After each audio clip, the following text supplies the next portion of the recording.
తెలుగు వారి number 1 choice Telugu matrimony. Hyderabad cricket association విషయంలో తెలంగాణ ప్రభుత్వం యాక్షన్ తీసుకోవాల్సిందేనా? కనీసం జిల్లాలో క్రికెట్ కమిటీలు కూడా వేయలేని పరిస్థితుల్లో హెచ్సీఏ ఉందా? తెలంగాణను స్పోర్ట్స్ అడ్డా చేయాలనే ప్రభుత్వ లక్ష్యం నెరవేరాలంటే కఠిన నిర్ణయాలు తప్పవా? గతంలో గోవా ప్రభుత్వం చర్యలు చేపట్టినట్టు ఇక్కడ కూడా హెచ్సీఏను రద్దు చేస్తారా?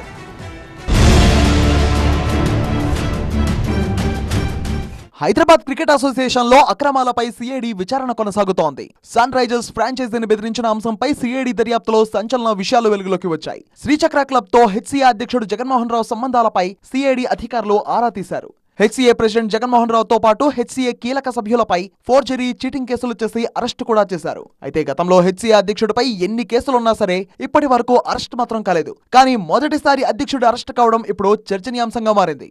మరోవైపు తెలంగాణను స్పోర్ట్స్ అడ్డా చేయాలనే లక్ష్యంతో సీఎం రేవంత్ రెడ్డి అడుగులు వేస్తున్నారు. అందుకు తగ్గట్లుగానే ఇప్పటికే రాష్ట్రంలో స్పోర్ట్స్ యూనివర్సిటీ ఏర్పాటు చేయాలని నిర్ణయం తీసుకున్నారు. ఇటీవలే కేంద్ర క్రీడల మంత్రి మన్సుఖ్ మాండవియాతో సమావేశమైన సీఎం రేవంత్ రెడ్డి జాతీయ, అంతర్జాతీయ క్రీడా పోటీల నిర్వహణకు ఛాన్స్ ఇవ్వాలని కోరారు. సీనియర్ క్రికెటర్ కపిల్ దేవ్ తో కూడా రేవంత్ రెడ్డి భేటీ అయ్యారు. యంగ్ ఇండియా స్పోర్ట్స్ యూనివర్సిటీతో పాటు తెలంగాణలో క్రీడాభివృద్ధికి సంబంధించిన అన్ని విషయాల్లో భాగస్వామినవుతానని కపిల్ దేవ్ ముఖ్యమంత్రికి హామీనిచ్చారు. తెలంగాణ ప్రభుత్వం ఆలోచనలు ఇలా ఉంటే హైదరాబాద్ క్రికెట్ అసోసియేషన్ మాత్రం కనీసం జిల్లాల్లో కమిటీలు కూడా వేయలేని పరిస్థితుల్లో ఉంది. హెచ్సీఏ విషయంలో ప్రభుత్వం జోక్యం చేసుకుని ప్రస్తుతం ఉన్న కమిటీని రద్దు చేయాలన్నారు cricket association of Telangana secretary Sunil. Goa cricket association ticketing fraud కు పాల్పడినప్పుడు అక్కడి ప్రభుత్వం చర్యలు తీసుకుందని గుర్తు చేశారు.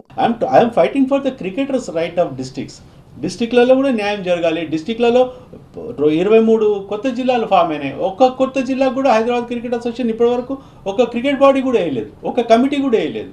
సో దీన్ని పట్టించుకోమంటాను, ప్రభుత్వాన్ని వెల్కమ్ చేసుకుంటూ ఇవన్నీ పట్టించుకొని దాన్ని డెఫినెట్గా తీసేయండి, ఆ మొత్తం బాడీని రద్దు చేసేయండి.